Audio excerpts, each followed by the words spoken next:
अस्सलाम वालेकुम, welcome back to my channel and welcome to my new blog. तो कैसे हैं आप सब लोग? उम्मीद करती हूँ आप सब खैरियत से होंगे। तो यहाँ पर आज है जी दोपहर का टाइम और यहाँ पर मैं आपको दिखा रही थी ये अनार का पौधा है और इसके ऊपर अब छोटी छोटी अनार की वो जो फूल होते हैं ना लगने शुरू हो गए हैं और इन्हीं से फिर अनार बनेंगे। और दूसरा यहाँ पर कचनार का पौधा लगा हुआ था, तो इसके ऊपर मैंने आपको कचनार दिखाए थे, तो तब कचनार लगे हुए थे और अब देख लें ये वाइट वाइट से फूल बन चुके हैं और ये कचनार हमारे ज़ाया हो गए और ये हमारी पहुंच से भी दूर थे, इसलिए इनको हम उतार भी नहीं सकते थे। तो यहाँ पर कैसे जा रहे हैं जी आपके रोज़े? उम्मीद करती हूँ सबके रोज़े बहुत अच्छे गुजर रहे होंगे। तो आखिरी अशरा शुरू हो चुका है और अल्लाह ताला इस आखिरी अशरे को हमारे लिए बाइसे रहमत बनाए और हमारी बख्शिश का ज़रिया बनाए। आमीन सुम्मा आमीन। इस दुआ के साथ करते हैं व्लॉग का आगाज़ और मैं आ चुकी हूँ किचन में क्योंकि हो गया है अब अफ्तारी की तैयारी का टाइम और अब मुझे जल्दी जल्दी से सब्ज़ियाँ बनानी थी, सालन बनाने के लिए और फिर साथ में पकौड़े वगैरह बनाने के लिए भी। तो पहले तो मैं सब्ज़ी वगैरह बनाऊंगी सालन बनाने के लिए, उसके बाद फिर पकौड़ों को देखेंगे क्योंकि ये टाइम पहला काम जो मैं करती हूँ वो मैं सालन बनाने का ही करती हूँ। उसके बाद अभी मैंने आटा वगैरह भी गूंदना है और उसके बाद फिर हम बाकी के अफ्तारी के जो दूसरे काम हैं वो करेंगे।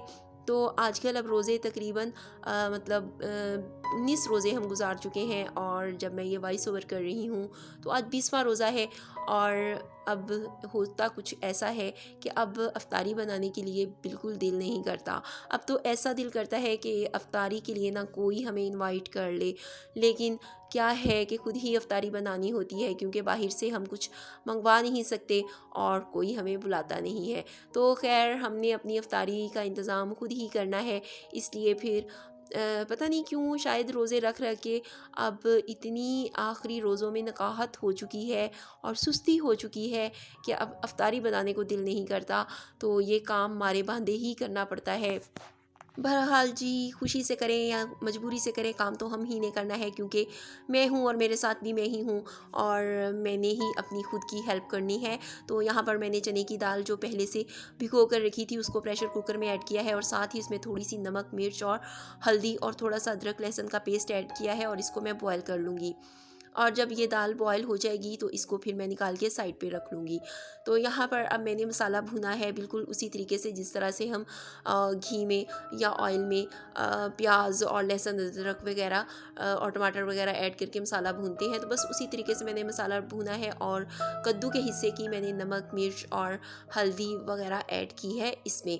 और दाल मैंने बॉयल करके साइड पे रखी है, तो मैं दाल को पहले बॉयल कर लेती हूँ और क्योंकि मैं बना रही हूँ चने की दाल और कद्दू, और मैं दाल को पहले बॉयल करके रख लेती हूँ क्योंकि अगर कद्दू बाज़ात लेट गलते हैं और बाज़ात दाल जल्दी गल जाती है, तो इसलिए फिर मैं अपने जो कद्दू हैं इनको मैं अलग पकाऊंगी और दाल को अलग पकाऊंगी।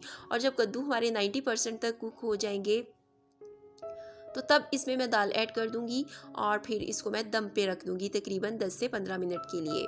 इस तरह से बनाने का बस एक ही फ़ायदा है और वो ये कि ना तो कद्दू मैश होते हैं और ना ही दाल मैश होती है, दोनों चीज़ें अलग अलग और खड़ी खड़ी होती हैं। तो इस तरह से ही हमें ये सब्ज़ी पसंद है।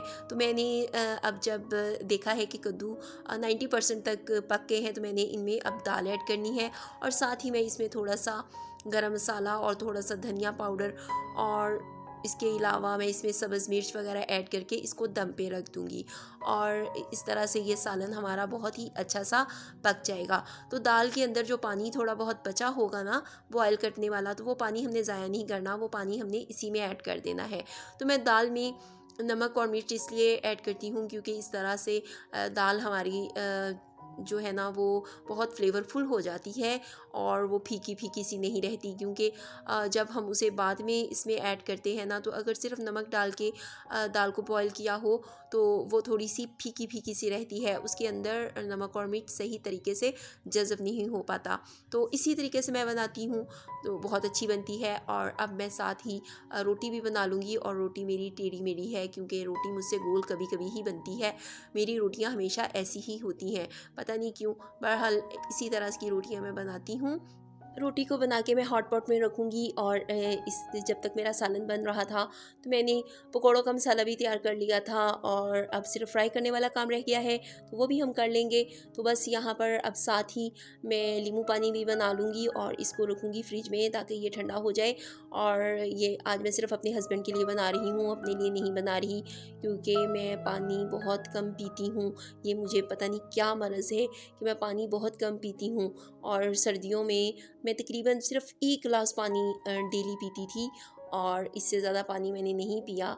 और बाज़ों का सारा दिन में मैंने 1 गिलास पानी भी नहीं पिया। और अब गर्मियाँ हैं तो गर्मियों में भी मुझे प्यास लगी रहेगी, लेकिन मैं पानी नहीं पीऊँगी। मैं बहुत कोशिश करती हूँ कि मैं पानी पीऊँ, लेकिन मुझसे पानी ज़्यादा पिया नहीं जाता। तो बस अब तैयारी हो रही है हमारे पकौड़े फ्राई करने की। और अब मैं पकौड़े फ्राई करने के लिए डाल रही हूँ, क्योंकि अब रोज़ा खुलने में तकरीबन आधा घंटा बाकी है और मैं सोच रही थी कि आराम आराम से पकौड़े फ्राई कर लूँ और आज रोज़ा मैं सही तरीके से खोलूँ, क्योंकि 2 दिन से मेरा रोज़ा किचन के अंदर ही खुल रहा है। तो आज मेरा इरादा था कि मैं अपना काम फिनिश करके टाइम पे ही टेबल पे हर चीज़ लगा दूँ और मैं खुद भी वहाँ पे चली जाऊँ। 20 रोज़े हो गए हैं और 20 ही दिन हो गए हैं हमें पकोड़े खाते हुए। तो यकीन करें अब तो मेरा बिल्कुल दिल नहीं करता कि मैं पकोड़े बनाऊं, लेकिन मेरे हस्बैंड को पसंद है और उनको डेली पकोड़े चाहिए होते हैं। उन्हें फ्रूट चाट, दही बड़े या इस तरह की चीज़ों से कोई मतलब नहीं है, उन्हें सिर्फ पकोड़ों से मतलब है। तो मैं क्या करती हूँ कि मैं पकोड़े तो फिर ज़रूर ही बनाती हूँ और फिर दूसरी चीज़ें जो मैं स्किप कर देती हूँ जो वो नहीं खाते। हालांकि मुझे ज़्यादा, अगर मेरा रोज़ा होना अकेली का, तो मेरा ख़्याल है कि मैं बस फ्रूट चाट और दही बड़े ही खाऊं।